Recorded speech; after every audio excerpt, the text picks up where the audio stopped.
Halo teman-teman semuanya, kembali lagi bersama kami di Osupan Komik. Kali ini kita akan membahas sebuah komik dengan judul Mr. War. Seorang mantan pejuang atau mantan tentara yang memiliki kekuatan super. Jangan lupa untuk tonton, like, subscribe, share, dan juga komen. Langsung saja kita simak bersama-sama.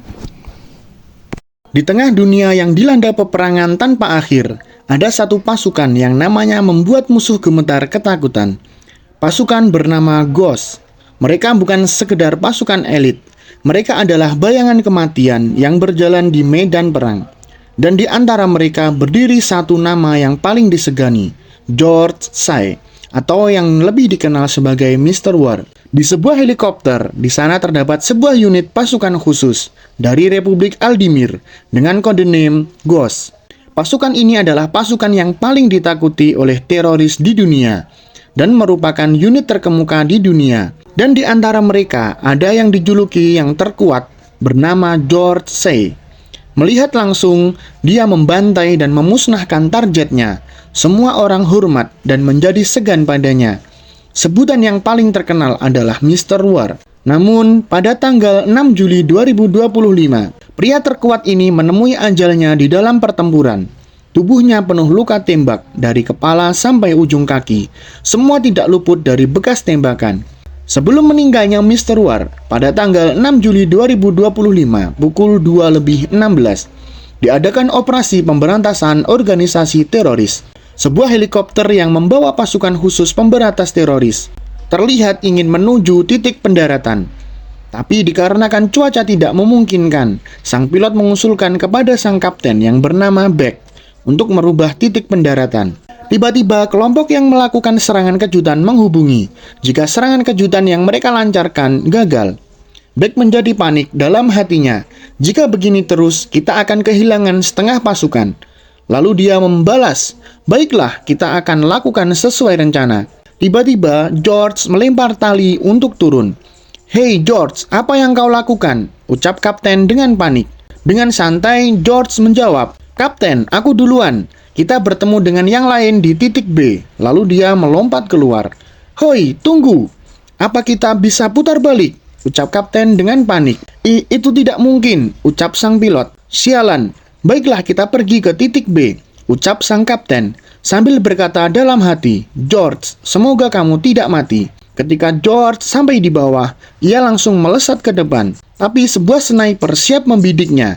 Karena insting dalam pertempurannya aktif, George mulai bersembunyi di balik patung. Dor! Satu tembakan dari sniper melesat mengenai patung. Berkat tembakan itu, George tahu lokasi sang sniper. Tanpa menunggu, ia melancarkan tembakan balasan. Dor, dor, dor. 3 tembakan mengenai bahu kanan, kiri, dan kepala sniper itu.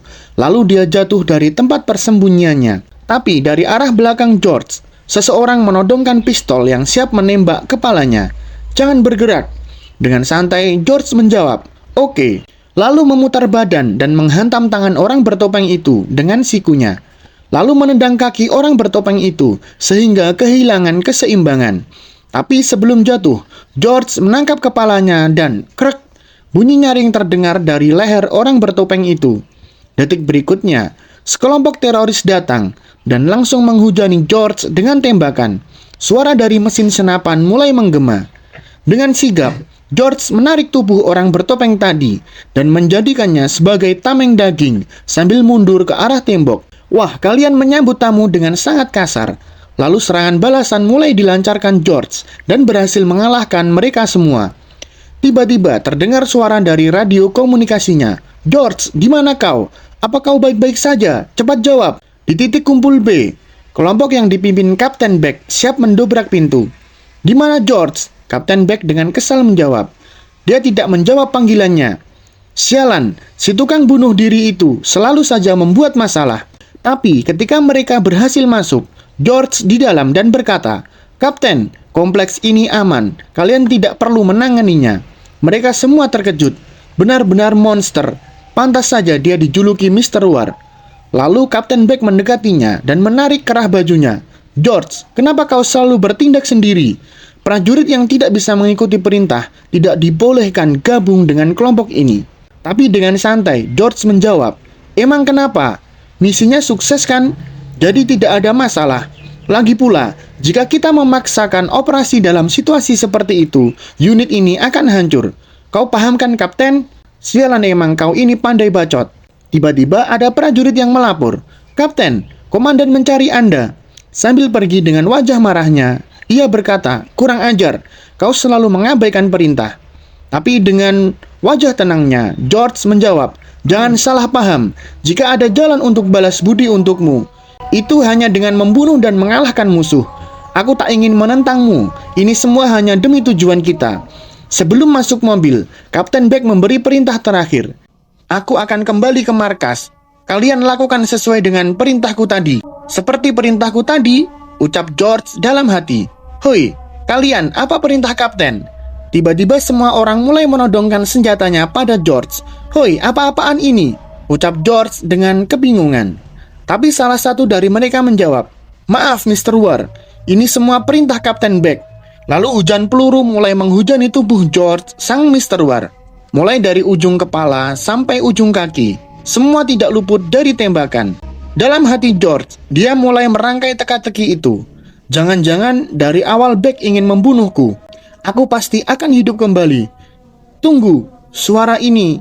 Sofia, suara apa itu tadi? Bau mayat. Ternyata di sampingnya banyak tumpukan mayat. Apa yang terjadi? Aku yakin, aku tadi berada dalam sebuah operasi pemusnahan teroris.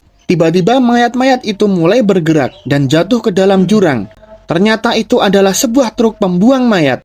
Dengan sigap, George berpegangan pada dinding jurang dan berhasil memanjat ke atas. Setelah sampai di atas, ia melihat sekelilingnya dan hanya hamparan laut yang luas yang ia lihat. Dan di pantai hanya terlihat tumpukan mayat. Apa ini garis depan distrik Bizal? Lalu terlihat dua orang yang membuang mayat-mayat itu. Orang yang berkepala botak mulai mengeluh dengan kegiatan tersebut. Lalu temannya menjawab, "Yah, anggap aja mayat-mayat itu sebagai makanan ikan di Teluk Tokyo." Tanpa sengaja, George mendengar ucapan mereka. "Apa? Teluk Tokyo? Itu artinya Jepang. Dan itu adalah kampung halamanku." Tanggal 6 Juli 2025, George Say resmi mati. Dan pada tanggal itu juga, dia direinkarnasi di pulau terpencil, Teluk Tokyo. Di mana ini sebenarnya? Kenapa aku berada di Teluk Tokyo, Jepang? Padahal sebelumnya aku berada di Timur Tengah. Petunjuknya cuma satu, truk itu. Setelah itu, George berlari ke arah hutan, mengambil jalan pintas untuk mengejar truk itu. Sial, tubuh ini terlalu lemah. Sambil memaksakan tubuhnya, ia terus mengejar truk itu. Lelah karena cuma lari begini. Apa yang telah terjadi pada tubuhku? Aku harus makan dan minum dulu. Lalu ia memandang sebuah tanaman yang dapat menyimpan air. Lalu ia memanjat pohon dan minum air dari tanaman itu. Kejadian ini mengingatkannya saat ia terpisah dari pasukannya di dalam hutan. Saat membayangkan kejadian-kejadian yang ia alami dulu, tanpa sengaja, pandangannya menuju pada sebuah pemukiman. Lalu ia bergegas menuju pemukiman itu. Setelah sampai di pemukiman itu, George mulai melihat sekeliling. Tempat apa ini? Apa tempat seperti ini layak disebut pemukiman? Terlihat jika pemukiman itu penuh dengan sampah. Bahkan para warga di sana tidak tampak seperti manusia. Memang ini Teluk Tokyo, tapi seharusnya tidak ada tempat seperti ini di Jepang. Tanpa sengaja, George menatap sebuah cermin yang sudah pecah. Mengangkat tangannya ke wajahnya. Saat ia melihat dirinya melalui cermin yang pecah, ia berpikir dalam hati, "Apa ini? Apa yang telah terjadi? Apa aku ini? Aku beneran orang yang berbeda." Tiba-tiba, dari arah belakangnya, ada tangan yang memegang bahunya dan berkata, "Michio." Dengan refleks ia mulai memegang tangan itu, memutar balik dan mengunci lehernya. "Hoi Michio, apa yang kau lakukan? Ini aku, Masa." Dia kenalanku? Kelihatannya dia tidak membawa senjata. Lalu Michio melepas kunciannya. "Michio, jadi itu namaku." Nah, guys, karena namanya susah diucapkan, kita hilangkan i-nya. Jadi Miko. Apa yang kau lakukan barusan? Apa sebenarnya yang kau inginkan? Apa salahnya jika teman menyapa dan memanggilmu? Ucap Masa sambil memegang lehernya. "Begitu ya, baiklah, maafkan aku," ucap Miko sambil mengulurkan tangannya. Lalu Masa meraih tangan Miko dan berkata, "Tapi syukurlah kau baik-baik saja. Aku khawatir karena kau dihajar." Belum selesai Masa menjelaskan, Miko menyela, "Aku dihajar? Kok bisa? Memangnya apa yang terjadi?" "Hah? Apa kau tidak ingat di lokasi tambang? Rupanya yang dibilang Zeha benar." Tiba-tiba ada suara dari belakang Masa. "Bocah, kau menyebutku nama Zeha tanpa rasa hormat. Apa kau ingin dihajar?" Mendengar itu Masa menjadi panik. Tunggu. Tidak. Ya, jika kau bukan salah satu anggota kru, kau tidak boleh memanggil sembarangan. Tapi seorang budak beraninya memanggilku tanpa rasa hormat. Memang harus diberikan pelajaran dulu." Tiba-tiba satu pukulan mendarat di wajah Masa hingga membuat tubuhnya terpental ke belakang. "Hoi, kau sebodoh itu ya sampai lupa dengan peraturannya," ucap Zeha sambil mendekati Masa yang berbaring. Lalu ia menarik rambut Masa sambil menjelaskan peraturan yang dibuatnya. Membuat kesalahan harus dihukum. Membuat kesal harus dihukum. Hukum. Tunggu, sambil menuding. "Dia, Miko yang memanggilmu tanpa rasa hormat," ucap Masa yang panik dan melempar semua kesalahannya pada Miko. Zeha berdiri dan melempar Masa ke samping sambil berjalan menuju Miko. Mengatakan betapa menakjubkannya ia masih hidup setelah semua pukulan yang ia berikan. Dia mulai mengepalkan kedua tangannya dengan senyum bangga dan lebar di wajahnya. Zeha menyebutkan bagaimana ia mengamuk, ingin menghajarnya habis-habisan. Sambil berteriak, memberi hukuman karena wajahnya yang kurang ajar. Zeha melayangkan pukulan ke arahnya, yang dengan sigap, Miko menghindari pukulan itu, sambil berpikir, betapa amatirnya pukulan yang dilayangkan orang ini kepadanya. Ia merunduk untuk menghindari pukulan lainnya, sambil bersiap melayangkan pukulan ke arahnya. Miko berkata bahwa ia tidak punya hobi melawan warga sipil. Tetapi jika ia akan terus menyerangnya seperti ini, maka ia akan menaklukkannya. Mendengarnya mengatakan itu, Zeha memujinya karena tahu bagaimana caranya bicara omong kosong. Menggunakan kekuatan fisiknya, dia melayangkan pukulan lurus tepat ke wajah Zeha. Pukulan Miko yang lemah itu hanya menggores hidungnya dan mendorongnya mundur, membuatnya marah. Dia kemudian melesat ke arah Zeha dengan kecepatan penuh, sambil berpikir dalam hati, betapa lemah tubuh ini, lebih lemah dari yang dia kira. Melihatnya bergegas mendekat, Zeha secara naluriah melayangkan pukulan yang dengan mudah dihindari oleh Miko. Dia memutar tubuhnya pada saat yang tepat dan berpikir dalam hati bahwa dengan tubuh yang rapuh ini, jika dia menggunakan sikunya dengan momentum yang tepat, itu akan memiliki kekuatan yang cukup. Setidaknya melukai Zeha, dan sikunya tiba-tiba mengenai Zeha tepat di hidungnya. Cairan merah mulai menetes dari hidungnya. Sambil memegangi hidungnya, Zeha berlutut. Melihat itu, Miko mengatakan kepadanya, "Tidak mungkin kau bisa mengalahkanku dengan kemampuan bertarung yang seperti itu." Sambil menatap Zeha, dia menyuruhnya untuk mencari lawan yang lain, kecuali dia punya keinginan untuk mati. Kemudian Miko membalikkan punggungnya dan berjalan menjauh darinya. Sementara Zeha menarik pisau dari balik bajunya. Dia berteriak pada Miko sambil mengatakan, "Siapapun yang berani melawanku, dia akan mendapat 100 hukuman." Lalu Zeha berlari ke arahnya dengan memegang pisau di tangannya. Ia berniat untuk menusuk Miko dari belakang. Karena naluri bertahan hidup dari kehidupan masa lalunya, dengan mudah Miko menyadari serangan yang datang. Tapi dia tiba-tiba diganggu oleh seorang anak yang mencoba menangkis pisau itu dengan tubuhnya sambil berteriak memanggilnya dan menyuruhnya berhati-hati terhadap pisau itu. Saat pisau itu siap menusuk tubuh anak itu, Miko dengan terampil menyeimbangkan dirinya kembali dan bergegas mendorong pisau yang akan Zeha tusukkan ke arah samping. Sambil menggertakkan giginya karena marah, Miko bertanya pada Zeha, apakah dia siap untuk bertarung sampai mati, karena dia menghunuskan pisau kepadanya. Miko mendorong tangannya ke depan, lalu dia memukul Zeha tepat di lehernya. Pukulan itu membuatnya tidak bisa bernapas dengan benar dan tersedak. Dia kemudian melempar Zeha hingga kehilangan keseimbangan dan jatuh ke tanah. Anak yang datang menyelamatkan Miko berdiri di sana, terkejut sekaligus kagum dengan kehebatan bela diri Miko. Miko kemudian duduk di atas Zeha sambil mencengkeram lehernya, menarik tangannya ke belakang, siap untuk meninju wajahnya. Dengan ekspresi ketakutan di wajahnya, Zeha segera menyadari kekalahannya. Dia kemudian memohon pada Miko untuk menunggu, sambil gagap menanyakan hal itu. sambil menggertakkan giginya dengan kemarahan membara di matanya. Miko mengatakan kepadanya bahwa tidak ada tunggu dalam pertarungan sampai mati, dan kemudian pukulannya mendarat tepat di wajah Zeha. Dengan tangan berlumur darah, Miko melihat wajah Zeha yang babak belur yang dia hancurkan dengan pukulannya. Dia kemudian dengan kecewa melihat tinjunya sambil berpikir dalam hati bahwa dia hanya mampu melakukan kerusakan sekecil ini, bahkan setelah menggunakan seluruh berat badannya. Dengan asap yang mengepul dari tinjunya yang berlumur darah, dia memutuskan bahwa dia harus melakukan sesuatu terhadap tubuhnya yang rapuh ini terlebih dahulu. Anak yang membantu Miko berteriak kepadanya, "Sebenarnya apa yang sedang terjadi?" Melihat anak itu, Miko bertanya, apakah mereka dekat? Mendengar itu, anak itu bertanya, apakah Miko mencoba mempermainkannya dengan menanyakan pertanyaan konyol seperti itu. Berhati-hati terhadap anak itu. Miko memberitahunya bahwa dia telah kehilangan ingatannya. Khawatir dengan jawaban seperti itu, anak itu memperkenalkan dirinya, menyebut dirinya Kyo, dan mengatakan bahwa dia tinggal di sebelah rumahnya. Miko memutar kepalanya lagi dan meminta maaf kepadanya, mengatakan bahwa dia juga tidak ingat namanya. Saat dia terus berjalan, Kyo mengikutinya di belakang. Zeha akhirnya sadar, dengan darah menetes dari hidungnya ke mulutnya, dan matanya melotot marah.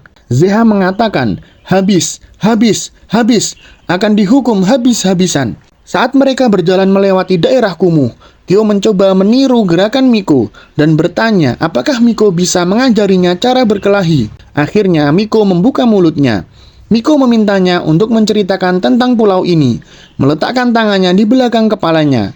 Kyo berkata sambil menyeringai bahwa dia pasti akan melakukannya.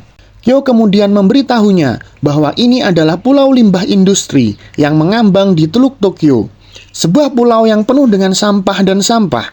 Dengan ekspresi serius di wajahnya, Miko berpikir dalam hati, apakah pernah ada tempat seperti itu di Jepang? Saat mereka terus berjalan, Kyo kemudian memberitahunya bahwa para pria dipaksa bekerja di lokasi penambangan, dan wanita serta anak-anak hanya bisa menjual barang atau mengumpulkan sampah. Dan dengan keamanan yang mengerikan seperti itu, dia menyimpulkan dengan menyebut pulau itu sebagai lubang kotoran. Melihat sekeliling, Miko berpikir dalam hati, betapa tempat ini lebih buruk daripada daerah kumuh di zona konflik. Miko tiba-tiba menyadari jika Kyo ngiler melihat sepotong roti. Penjaga toko melihat anak itu ngiler, menyuruhnya pergi karena dia mungkin tidak punya uang untuk membelinya. Saat Kyo mulai berdebat dengan penjaga toko tentang bagaimana dia bisa berasumsi seperti itu, tiba-tiba tangan Miko datang dari belakang dengan uang di tangannya. Dia kemudian meletakkan uang itu di meja dan menyuruh penjaga toko untuk memberinya roti itu.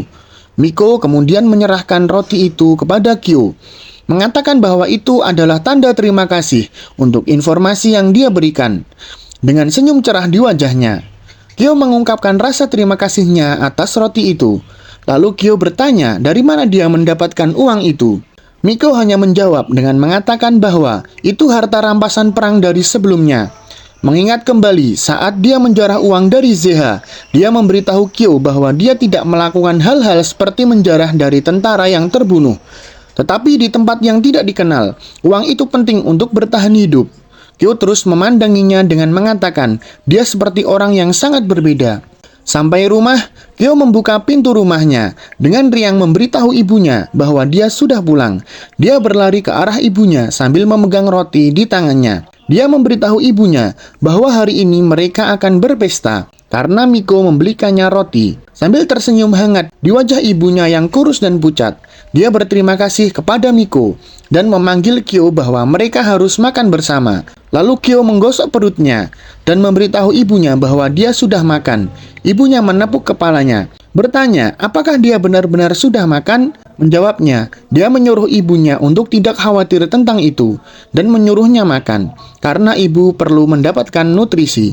Miko tiba-tiba menyadari sesuatu dan mendorong pintu rumah mereka. Sambil gemetar di sekujur tubuh, dia melakukan yang terbaik untuk mendorong pintu agar terbuka, tetapi tidak mampu melakukannya karena dari arah luar, pintu itu ditahan oleh dua orang. Tiba-tiba api mulai membakar rumah mereka. Para pelaku berdiri di depan rumah, dan yang memimpin mereka adalah Zeha.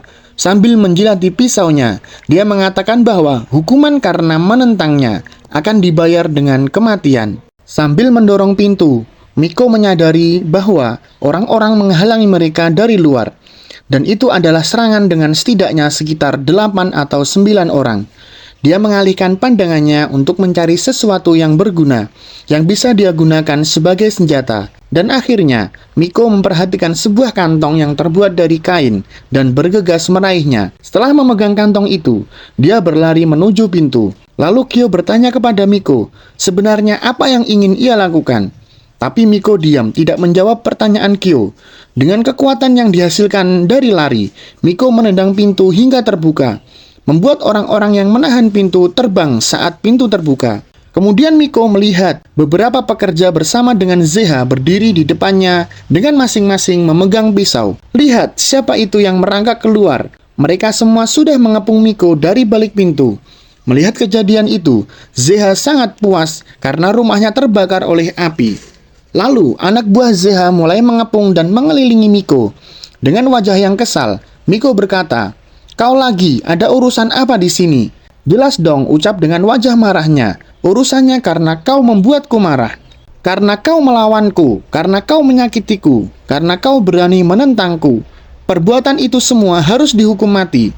"Dimengerti," ucap Miko dengan serius. "Aku akan membantai semua pasukan yang telah mengepungku." Mendengar jawaban Miko, membuat Zeha sangat marah. "Kau bocah banyak bacot." Di belakang Miko, terlihat ibu Kyo yang sedang batuk karena terkena asap kobaran api. Api itu terus membesar hingga meratakan rumah mereka.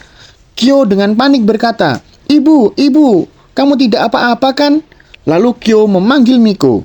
Tapi sebelum melanjutkan perkataannya, Miko berkata, "Kalau ada celah, segera lari dan bawa ibumu, jangan pedulikan aku." Lalu tiba-tiba satu anak buah berkata, "Takkan kubiarkan satu orang pun kabur," sambil lari menuju arah Miko dengan menodongkan pisaunya. Lalu Miko memasukkan batu yang diambilnya tadi ke dalam sebuah kantong yang dibawa dari dalam. Sebelum pasukan itu menusuk Miko, ia dengan cepat melempar kantong yang berisi batu ke kepala pria itu. Dengan sekali pukul, si pria itu langsung pingsan di depan Miko. Melihat kejadian itu, Zeha sangat terkejut. "Apa-apaan itu? Sialan, apa yang kau lakukan? Kenapa dia bisa pingsan?" Semua orang menjadi panik melihat kejadian itu. Lalu dijelaskan bahwa senjata rakitan yang dibuat Miko bernama Blackjack. Senjata itu terbuat dari kain atau pakaian bekas yang diisi dengan batu dan diikat menyerupai sebuah kantong plastik kecil yang diisi batu. Dengan menggunakan gaya sentrifugal untuk menyerang targetnya, serangan itu sangat memberikan dampak yang sangat besar apabila mengenai kepala lawan. Meskipun senjata itu mudah dibuat, namun kekuatannya tidak diragukan lagi. Bahkan senjata itu sangat disukai oleh assassin kelas atas. Sambil menjelaskan senjata itu, Miko terus menerjang dan menghantam kepala-kepala lawannya hingga tersisa Zeha sendiri. Melihat semua kejadian itu, ia hanya bisa panik mendengar jeritan-jeritan yang dialami oleh pasukannya. Ada sebagian yang mengenai kepala, ada sebagian yang mengenai bagian mata, mulut, dan lain-lain. Mendengar semua jeritan itu, Zeha sangat panik. Keringat mulai bercucuran dari wajahnya. Setelah mengalahkan anak buah Zeha, Miko kembali berjalan mendekati Zeha dengan panik. Ia berkata, "Tunggu bocah, jangan main-main denganku," ucapnya sambil memegang pisau, siap menerjang Miko. Namun sebelum pisau itu mengenai Miko, dengan refleks ia menghantam tangan Zeha hingga bengkok dan melepaskan pisaunya. Melihat tangannya yang bengkok, Zeha seketika berteriak kesakitan sambil duduk dan memegang kepalanya. Tiba-tiba Miko sudah berada tepat di depan Zeha. "Tunggu, tunggu, jangan mendekat. Tenanglah, tidak ada hukuman lagi," ucap Zeha sambil panik. Namun Miko tidak menyia-nyiakan kesempatan itu. "Siapapun yang menghalangi hidupku, siapapun yang membahayakan hidupku, harus dibasmi sebelum mengayunkan Blackjack." Tiba-tiba Kyo memeluk Miko dari belakang. "Tunggu Miko, aku tak ingin kau menjadi pembunuh. Mau seberapa kuat kau, tapi kamu tidak boleh menjadi pembunuh. Aku mohon, jangan menjadi pembunuh Miko." Melihat kesempatan itu, Zeha langsung kabur terbirit-birit tanpa mengucapkan sepatah kata pun. Dalam hatinya, hanya rasa takut yang ia dapatkan. Namun Miko tidak akan melepaskan mangsanya dengan gampang. Ia bersiap-siap melempar Blackjack ke arah Zeha yang sedang berlari. Namun serangannya menghantam sebuah pohon. "Sial, meleset," ucap Miko. Melihat serangannya meleset, Kyo sangat senang. "Syukurlah kau tidak jadi pembunuh, Miko." Tapi dalam hati Miko hanya bisa berkata, "Pembunuh ya." Malamnya di sebuah gudang, Zeha terlihat mengadu kepada seseorang. "Tolong hukum Miko, dia menghajarku dan menghajar semua anak buahku dengan menggunakan senjata. Dia, si brengsek itu, dia beneran sudah gila." Tapi si pria berdiri di depannya. "Tidak bisa dimaafkan." Sebelum melanjutkan kata-katanya, Zeha menyela, "Benarkan dia benar-benar tidak bisa dimaafkan?" Tapi bukannya dukungan yang ia dapat, justru pukulan menghantam wajahnya. Tidak bisa dimaafkan. Supervisor lokasi yang kalah dengan budaknya benar-benar tidak bisa dimaafkan. Mendengar itu, Zeha sangat panik sambil memegang mulut yang habis ditonjok. "Pelajaran pelayanan pelanggan," ucap si pria itu sambil terus menghantam kepala Zeha dengan pukulannya hingga tak sadarkan diri. Lalu dia menyebut, "Miko ya, anak ini sepertinya layak untuk dihajar."